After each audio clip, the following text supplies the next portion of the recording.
What भन्नु पर्यो। अनि त्यसपछि एट द इन द फिस इट्स लाइफ भन्ने बित्तिकै लाइफ त कति छ 10 वर्ष छ भने पछाडि एन भनेको आयो 10 टाइम भनौँ अथवा एन भनौँ जेसुकै होस् यो भयो 10। त्यस पछाडि अर्को हामीलाई के दिएको छ पर्सेन्टेज 10% भनेर भनेको छ। यो भनेको कति भयो त rate is also equals to 10 निकाल्नु पर्ने के छ स्क्रैप भ्याल्यु छ। अब त्यसको लागि हामीले के भन्ने भयौँ त थाहा भयो कि फर्मुलाहरूलाई कच्याङकुचुङ पार्ने मात्र हो केही गाह्रो छैन।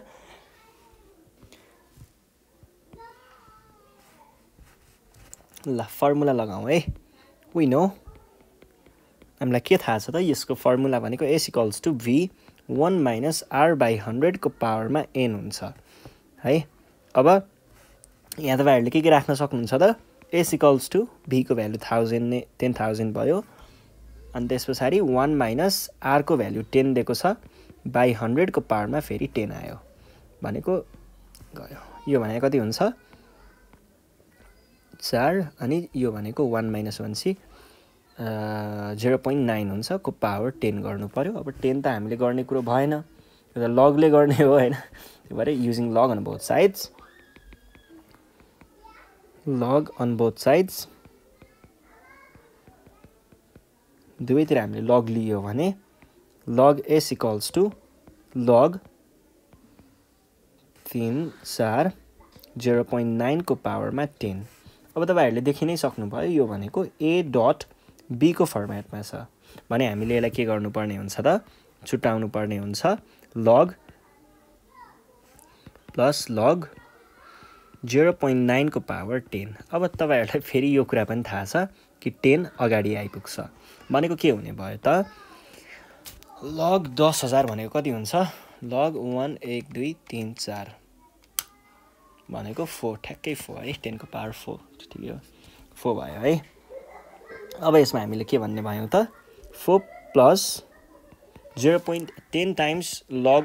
0.9 भनेको कति हुन्छ त लग 0.9 इज इक्वल टु यति भयो टाइम्स 10 गर्दाखेरि आउँदो रहेछ 4 प्लस हैन नेगेटिभमा छ माइनस गरे मैले 0.4576 ठीक छ यो भयो। अब लगले गर्ने काम यतिसम्म मात्र हो हामीलाई चाहिएको त s को भ्यालु हो हैन यो घटाइ पनि हेरौं है 4 माइनस 0 4 प्लस एन्सर नै लेखौं यो भनेको कति हुँदो रहेछ त 5424। अब लगले गर्ने भनेको यहीँसम्म हो हामीलाई चाहिएको s को भ्यालु हो तर यसले हामीलाई लग s को भ्यालु दिइराको छ भने लगलाई हटाउनको लागि एन्टी लग युज गर्नु पर्यो। अब के भन्नु पर्यो त using anti log on both sides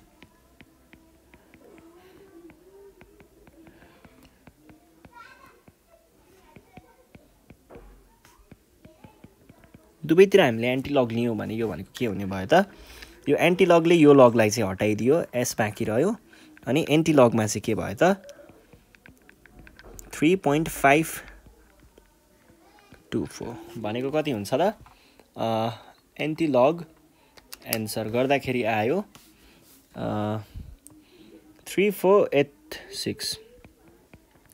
यो भयो मेरो भ्यालु।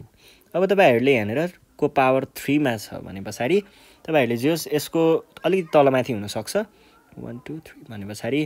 तपाईले 80 देखि 90 को बीचतिर कतै पाउन सक्नुहुन्छ है 3480 देखि 3490 को बीचमा कतैतिर आयो होला तपाईहरुको एन्सर लग टेबल अनुसार जस यो कुरा त कन्सिडर भइहाल्छ। ल यो भयो स्क्रैप भ्यालु भनेको यही भयो। अब अर्को क्वेशनमा हेरौं अर्को क्वेशनमा के भनेको छ भन्दाखेरि 2071 को क्वेशन हो यो चाहिँ ए मेसिनरी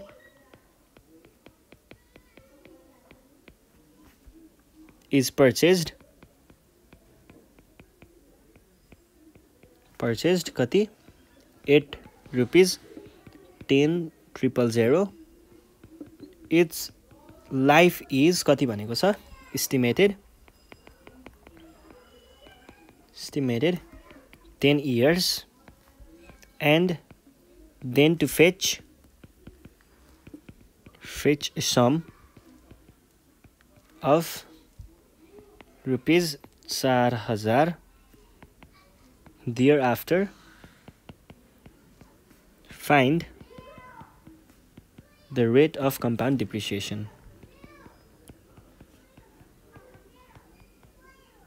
कम्पाउन्ड डिप्रिसिएसन। यसले हामीलाई के भनेको छ भन्दाखेरि हामीसँग कुनै एउटा सामान छ, यो सामानलाई चाहिँ कति पर्छ 10,000 पर्छ र यसको लाइफ टाइम भनेको 10 वर्ष छ। 10 वर्ष चलाइसके पछाडि यसलाई हामीले बेच्दा अथवा यसको प्राइस त्यतिखेरको भ्याल्यु भनेको चाहिँ कति हुनुपर्ने भयो अरे 4,000 हुनु पर्यो अरे। 10,000 चलाइकन यसको लाइफ सकिसके पछाडि चाहिँ यसको भ्याल्यु 4,000 चाहिँ हुनै पर्यो भने त्यसको लागि रेट कति चाहिएला भनेको हो। अब यो अगाडिको भ्याल्यु ओरिजिनल भ्याल्यु, लास्टको भ्याल्यु स्क्रैप भ्याल्यु, यो भनेको एन, आरको भ्याल्यु निकाल्न यसको फर्मुला लगाउने, सक्यो हैन। गिभनदेखि स्टार्ट गरौँ। हामीलाई के दिएको छ त, एउटा चाहिँ ओरिजिनल भ्याल्यु दिएको छ 10,000 भनेर, अनि अर्को हामीलाई के दिएको छ स्क्रैप भ्याल्यु 4,000 भनेर दिएको छ। अनि त्यस पछाडि हामीलाई अर्को के दिएको छ त, त्यो भने पछाडि के भयो, यो चाहिँ n इक्वल्स टु 10 भयो। हामीलाई चाहिएको r इक्वल्स टु वाट। अब यसको लागि हामीले के गर्न सक्छौँ त, हामीलाई थाहा भएको formula we know, scrap value भनेको सधैँ original value minus r upon 100 जति हुन्छ को पावरमा n त सधैँ छ। अब स्क्रैप भ्याल्यु भनेको 4,000 भनेको छ र यतापट्टिको चाहिँ 10,000 क्वेसनले दिएको नै छ। अब हामीले के गर्नु पर्यो, 1 माइनस r को भ्याल्यु त पत्ता लगाउनु पर्छ र n को भ्याल्यु क्वेसनले 10 भनेको छ। अब यसलाई तल ल्याउने हो भने के हुन्छ, 4,000 by 10 equals to 1 minus r upon 100 को पावरमा 10 हुन्छ। यो भनेको कति हुने भयो त, 4 भनेपछि 2/5 जस्तो हुन्छ जस्तो लाग्छ मलाई, 2/5 हुन्छ है भनेको 0.4, 1 माइनस r अपन। अब यो 10 खोल्नको लागि हामीलाई लग चाहिन्छ, taking log on both sides.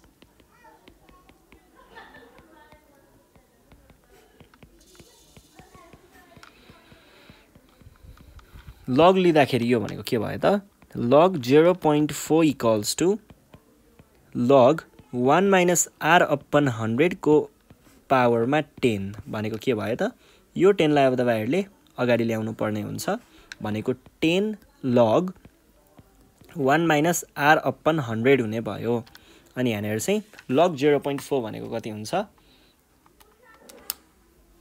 यो भनेको चाहिँ नेगेटिभ 0.3979 हुँदो रहेछ। अब के गर्नु पर्यो, यो 10 लाई तलपट्टि डिभाइड गर्न ल्याउँ, डिभाइड बाई 10 मैले डाइरेक्ट गरिदिएँ क्याल्कुलेटरबाटै, और नेगेटिभ 0.0398 भनेको कति भयो त, लग 1 माइनस r बाई 100। ठिक छ। अब यो भइसके पछाडि तपाईहरुले के गर्नुपर्ने भयो त, अब यतिसम्म मात्र हो, हामीलाई चाहिएको त r को भ्याल्यु हो, तर यहाँनिर हामीले के को भ्याल्यु निकाल्यौँ, लग 1 माइनस r बाई 100 को भ्याल्यु निकाल्यौँ भने अब एन्टी लग गरेर यो लगलाई चाहिँ हटाउनु पर्यो पहिला सुरुमा। Taking anti log on both side, both sides anti log लियौँ भने यो भनेको के भयो त, anti log negative 0.0398 equals to anti लगले यो लगलाई चाहिँ हटाउँछ है, गर्दा 1 माइनस r अपन 100। अब के गर्न सकिन्छ भन्दाखेरि तपाईहरुले चाहिँ यो वाला पार्टलाई, यो नेगेटिभ वाला पार्टलाई उठाएर यता ल्याउनुहोस् र एन्टी लग वाला पार्ट, एन्टी लग निकालेर उतातिर लग्नुहोस्। मैले पहिला एन्टी लग क्याल्कुलेट चाहिँ गरेँ है। एन्टी लग एन्सर भनेको कति हुँदो रहेछ त, 0.r/100 यता आयो अनि 1 यो यतापट्टि पोजिटिभ हुन्छ है, पोजिटिभ भएको हुनाले उता जाँदा नेगेटिभ हुनु पर्यो, नेगेटिभ 0.9124 भनेको कति भयो त, और r upon 100 equals to 1 minus answer गर्दाखेरि आयो 0.0876। अब यसलाई 100 ले मल्टिप्लाई गर्नुभयो भने तपाईहरुको रेट भनेको कति आउने भयो त, rate equals to 8.76% which is our required answer. ठिक छ, बुझिन्छ है। ल यो भइसकेपछि अब तपाईहरुले फेरि यहाँनिर ख्याल गर्नु होला है, मैले यहाँनिर एउटा मिस्टेक चाहिँ गरेँ कि तपाईहरुले यो लग देखाउने बेलामा चाहिँ बार यस्तै माथि बार राख्दाखेरि यो तपाईहरुले लग पढ्ने बेला पढ्नु भएको छ है, त्यो बार चाहिँ माथि राख्नु होला, अरु कुराहरु त्यही नै हो। ल यस पछाडि हामी कहाँ जान्छौँ, 2066 को क्वेसनमा जान्छौँ। सप्लिमेन्ट्रीको क्वेसन रहेछ, के भन्दैछ, इन हाउ मेनी टाइम सोध्यो भन्ने थाहा भइहाल्छ यसबाट how many years should a plant costing rupees 48,000 be reduced to rupees 8,000 providing depreciation at 8 कति भनेको छ 25% per annum on the diminishing balance.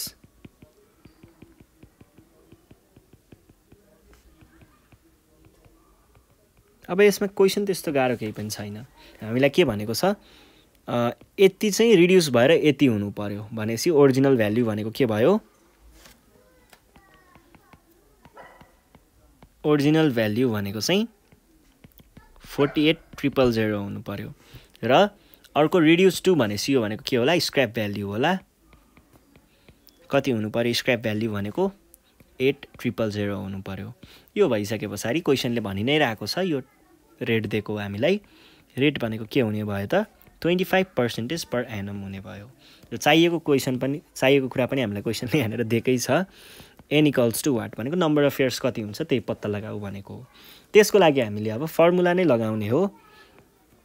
र फर्मुला त्यस्तो नजानेको पनि होइन त्यही फर्मुला हो s equals to v 1 minus r upon 100 गरेर n राख्नु पर्यो और s को भ्यालु कति छ 8,000 equals to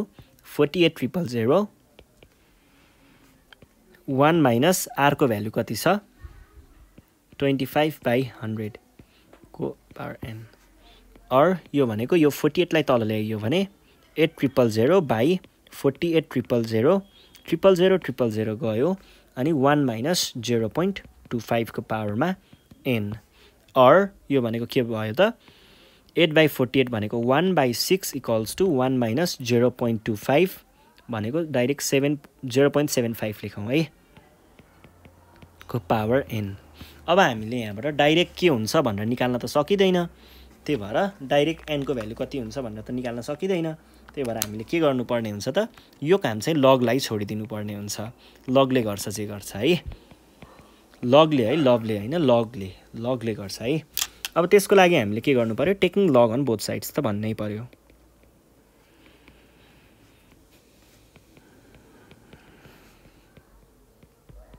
taking log on both sides दुवैतिर लग लियो भने लग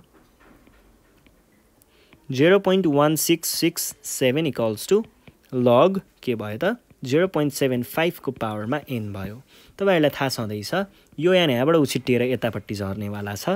और यो भनेको कति भयो त यो गर्दाखेरि आउने रहेछ negative 0.7782 equals to n times log 0.75 भनेको के हुने भयो त और n टाइम्स लग 0.75 भनेको कति हुने रहेछ निकालौं पहिला यो भनेको हुने रहेछ नेगेटिभ 0.1249 इक्वल्स टु नेगेटिभमा 0.7782 अब के गर्न सकिन्छ त यसलाई तपाईहरुले उठाएर तलपट्टि डिभाइड हुनको लागि पठाउन सक्नुहुन्छ n भनेको नेगेटिभ 0.7782 बाइ नेगेटिभ 0.1249 भनेको कति हुन्छ भनेर ठ्याक्कै निकाल्नु पर्दाखेरि चाहिँ 7782 बाइ एन्सर गरे मैले 6.2287 छ डबल डिजिटमा ल्याउने 6.23 लेख्न सकिन्छ 6.23 years is our required answer ठीक छ ल यो भइसकेपछि अब हामी हाम्रो नेक्स्ट क्वेशनमा जान्छौं नेक्स्ट क्वेशन छ 2062 को क्वेशन 62 को क्वेशन 5 मार्क्स को क्वेशन छ यहाँ के भन्दैछ भन्दा depreciation on a machinery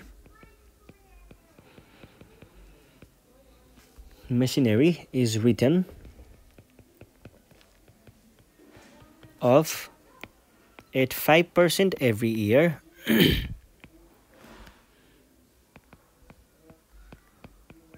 if its value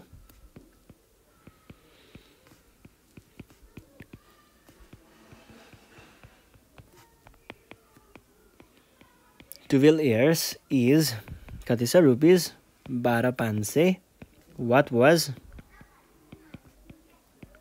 what was the original cost of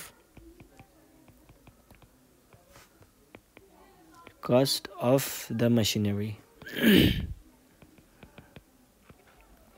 यो छ क्वेशन अब यसको लागि हामीलाई के दिएको छ र के गर्ने भन्ने कुरा हेरौँ है 5% भनेको छ एभ्री इयर भनेपछि हाम्रो रेट भनेको 5% per annum आयो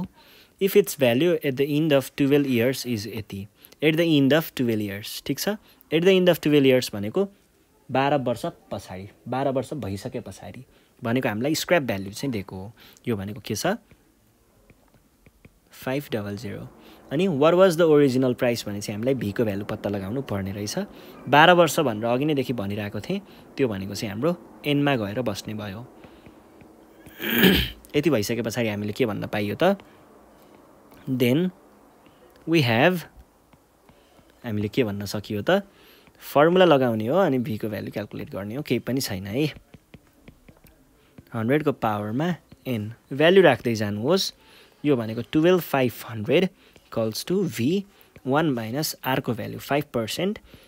100 को पावरमा 12 ठीक छ अब यसलाई तपाईहरुले के भन्न सक्नुहुन्छ 12500 equals to v1 minus 0.05 को पावरमा 12 ठीक छ अब के गर्न सकियो त 12200 v1 भनेपछि 0.95 को पावरमा 12 अब 95 को पावर 12 कति हुन्छ हामीले थाहा पाउन सिधै सकिदैन त्यही भएर log युज गर्ने taking log on both sides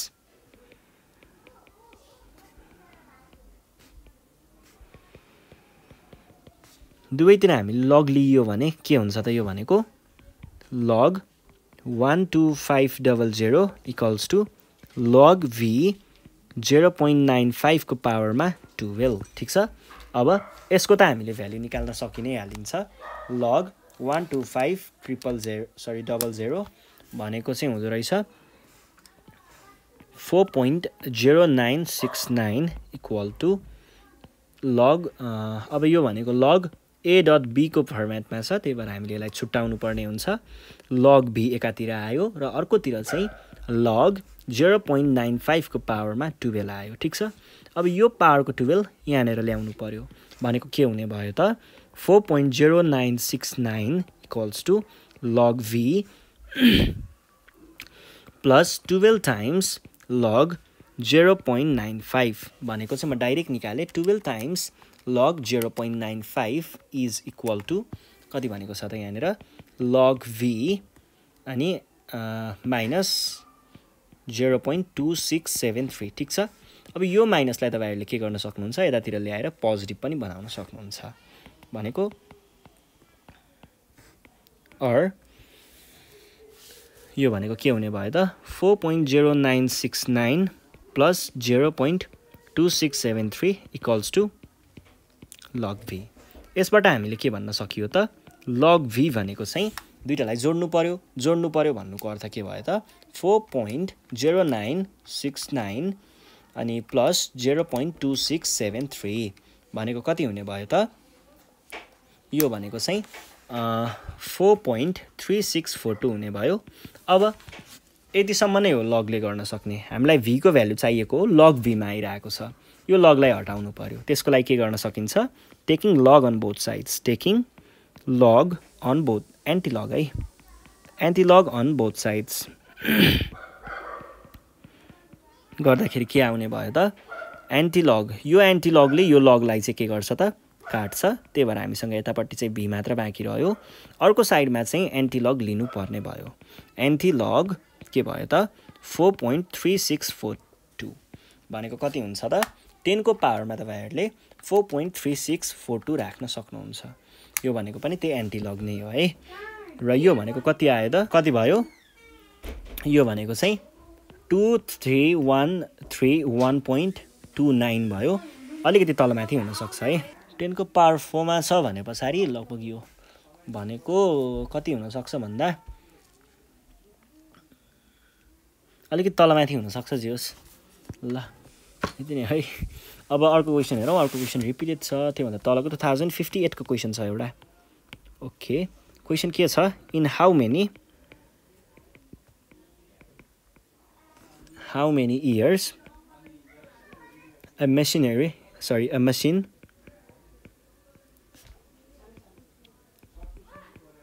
costing rupees कति भनेको छ 60,000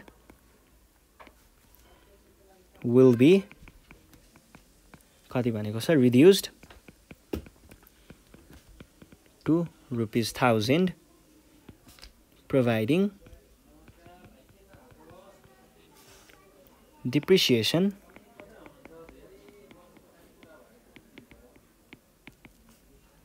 at 5% per annum on the diminishing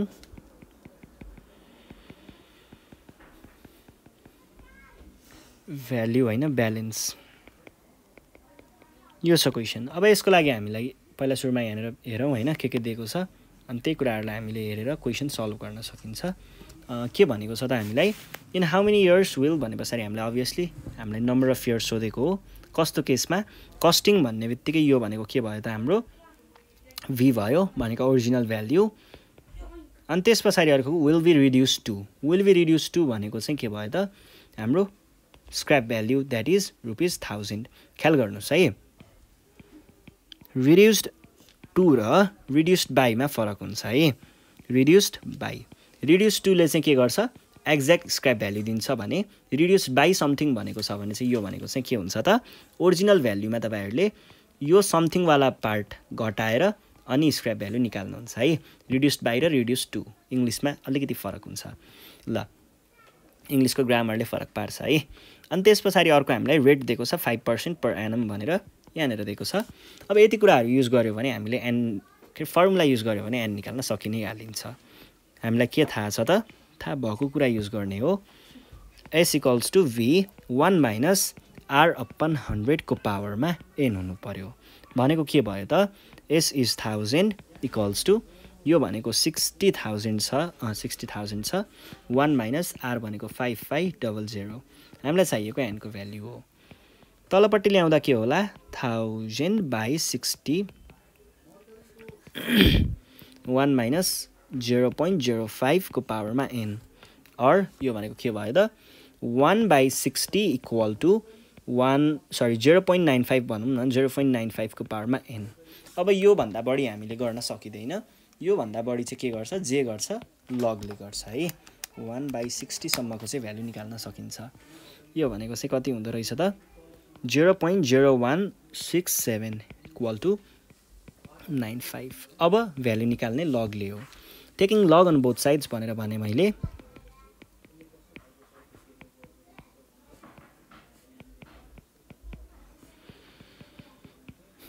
गर्दाखेरि कति आयो त log 0.0167 = log 0.95 को पावरमा n ठीक छ अब यो n चाहिँ उछिटेर अगाडि आउँछ भनेको के हुने भयो त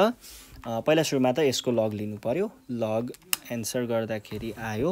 -1.7782 ठीक छ = n times log 0.95 0.95 को पनि हामीले log निकाल्नु पर्यो यो भनेको कति हुने रहेछ त 1.7782 = n times -0.0223 योलाई तलपट्टि डिवाइड गर्न ल्याउनु भयो भने तपाईको आन्सर कति आउला त n = -1.7782 divided by -0.0223 ठीक छ यो भनेको कति हुन्छ त -1.7782 by आन्सर गर्दाखेरि आउँदो रहेछ 79.8244 भनेको छ यो भनेको त्यस्तै 82 मै मैले छोड्दिए है त ल 79.82 अलिकति तलमाथि पर्न सक्छ कन्सिडर गर्नु होला लग टेबलबाट तपाईहरुले चाहिएको आन्सर निकाल्दिनै हाल्नुहुन्छ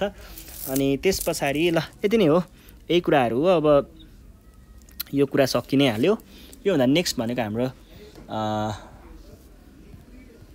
एन्युटी एन्ड इट्स टर्मिनोलोजी छ यो हामीले सकाइहालिन्छ त्यो छोटो कुराहरु छ त्यहाँ धेरै केही छैन जोस यो पोर्सन सक्यो र आज हामी यति नै गर्छौं यो भन्दा नेक्स्ट सेसनमा म तपाईहरुलाई के पढाउँछु भनि नै हाले र तपाईहरुलाई प्र्याक्टिस गर्नुहोस् केही प्रब्लमहरु त्यस्तो आइलाग्यो भने चाहिँ हामीलाई यो नम्बरमा कन्ट्याक्ट गर्न सक्नुहुन्छ 9849595895 अनि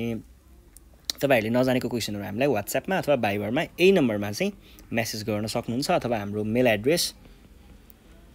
nepalonlineschool@gmail.com मा पनि हामीलाई मेल गर्न सक्नुहुन्छ त्यहाँबाट पनि हामीले तपाईलाई यो प्रब्लमहरुको चाहिँ पठाउनु भयो भने फोटो खिचेर पठाउनु भयो भने यसरी नै युट्युबमा राखेर हामीले सल्भ गर्दिने छौं सल्भ त्यही हो ल आज हामी यति नै गर्छौं है त थ्यांक यू